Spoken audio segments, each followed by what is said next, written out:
सभी किसान साथियों को मेरा राम राम। आप सभी किसान साथियों का आपके अपने चैनल डीके प्रोडक्ट फार्मर में हार्दिक स्वागत है। तो किसान साथियों, आज जो हम वीडियो बनाने जा रहे हैं, सरसों के ऊपर वीडियो बनाने जा रहे हैं। और किसान साथियों, पहले पानी पर हमें कौन कौन से उर्वरक देने चाहिए और किसान साथियों कितने दिनों में सरसों में पहला पानी दे देना चाहिए, आज इस विषय पर हमारी संपूर्ण जानकारी रहने वाली है।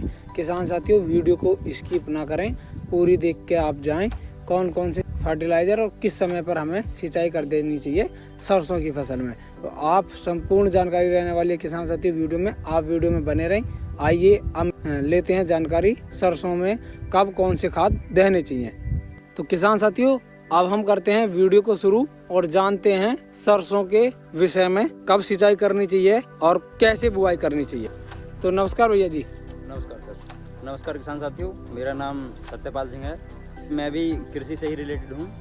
तो मैं सरसों के बारे में आपको कुछ बेसिक जानकारी देनी चाहता हूँ। जैसे कि हम सरसों की बुआई करते हैं, सरसों की बुआई के समय इसकी जो खाद रिक्वायरमेंट होती है, यानी कि जो फर्टिलाइज़र रिक्वायरमेंट होती है, इसकी फर्टिलाइज़र रिक्वायरमेंट बहुत लो होती है। लो कैसे होती है?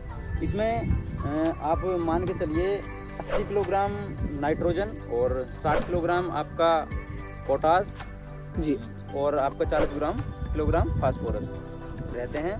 तो ये एक जो मात्रा मैंने आपको बताई है, ये बहुत लो मात्रा बताई है।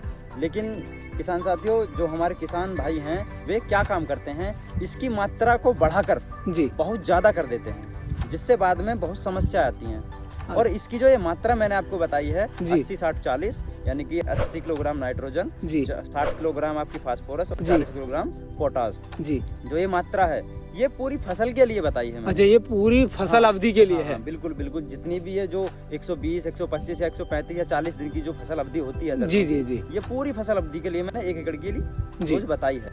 इन सभी की आधी आधी मात्राएं हम कर लेते हैं। आधी आधी मात्रा को हम क्या करते हैं कि आधी आधी मात्रा को हम बुआई के समय खेत में डाल देते हैं। अच्छा, जो हमारी ये नाइट्रोजन, फास्फोरस और पोटास है, इसकी आधी आधी मात्रा ले लें। अच्छा, जब हम खेत की तैयारी करें, हम बुआई करें खेत की, जी तैयारी करें, उस समय हम इसको बिखेर सकते हैं जी, ठीक है।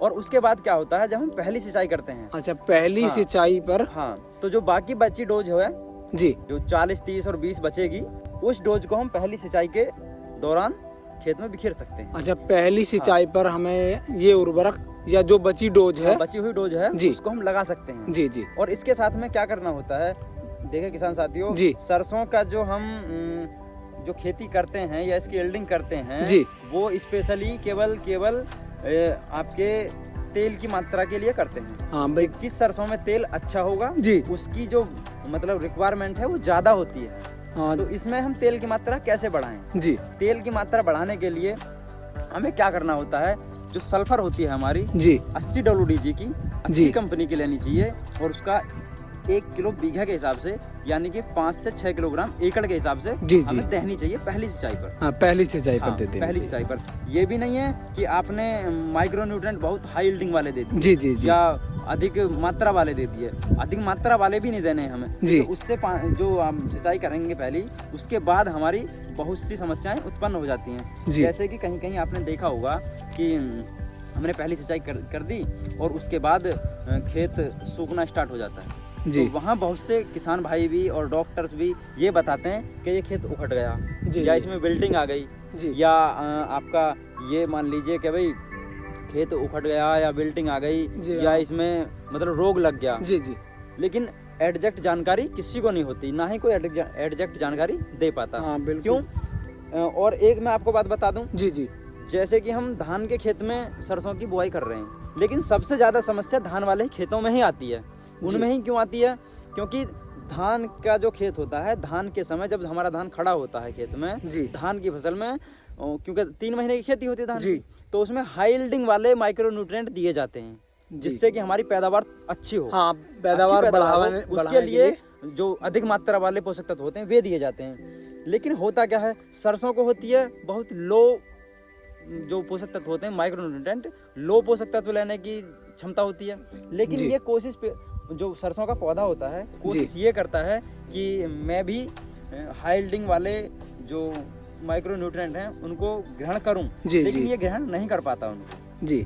तो उस समय क्या होता है, और जो हम सिंचाई करते हैं, सिंचाई के बाद पौधे की जो जड़ें होती हैं जी, वो जड़ें हाई यील्डिंग जो प्लांट न्यूट्रिएंट होते हैं उनको ग्रहण नहीं कर पाते। जी जी। इसी वजह से जो आपकी रूट होती हैं वो डेड हो जाती हैं। हाँ, रूट डेड होने का, हाँ, जो उसकी जड़ होती हैं जी, वो डेड हो जाती हैं और पूरा पौधा सूख जाता है। हाँ, सूख क्यों जाता है? क्योंकि इसके लिए टेम्परेचर आपका मान के चलिए 8 से 25 के बीच का, या आप कह सकते हैं 15 से 25 के बीच का, 20 से 25 के बीच का टेम्परेचर।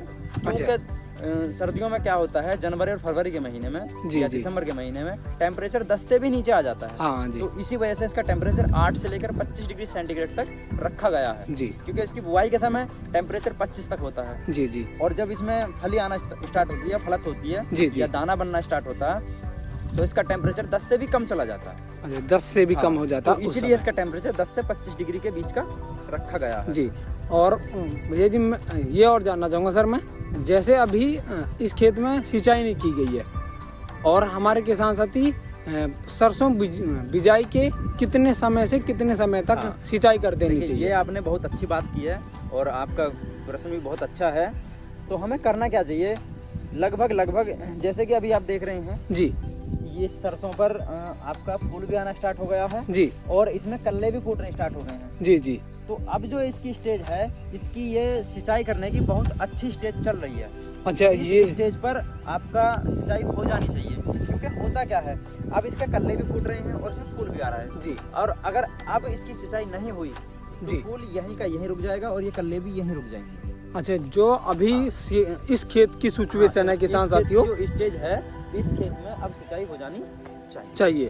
हाँ। और उसमें बताया है सल्फर, वो भी 80% वाला दे सकते हैं। प्रति एकड़ की भी डोज के बारे में बात की है। ऐसा नहीं है 80% वाला ही हो, 90% वाला भी चलेगा। आपका जो FS वाला आता है फर्टिलाइजर सल्फर, वो भी चलेगा, लेकिन मतलब ऐसा हो कि हाई यील्डिंग वाला ना हो, क्योंकि इसको बहुत ज्यादा समस्या हो जाती है। अच्छा, हाई यील्डिंग वाला कोई भी प्रोडक्ट इसमें जो मैं कहूँ तो वाला इसमें कोई नहीं डालना चाहिए। हाँ, बिल्कुल। और इसमें यूरिया की मात्रा भी हमें ज्यादा नहीं लगानी है। अच्छा, हाँ, यूरिया, इस बात का विशेष ध्यान रहे। हाँ, किसान साथी इसमें भी चूक कर देते हैं। हाँ, किसान साथी क्या करते हैं, मान लीजिए 1 एकड़ की हमारी 40 या 50 किलो की रिक्वायरमेंट है जी, और हम डाल रहे हैं 4 बैग जी। तो हमें ऐसा भी नहीं करना है, क्योंकि हमें 4 बैग भी नहीं डालने हैं।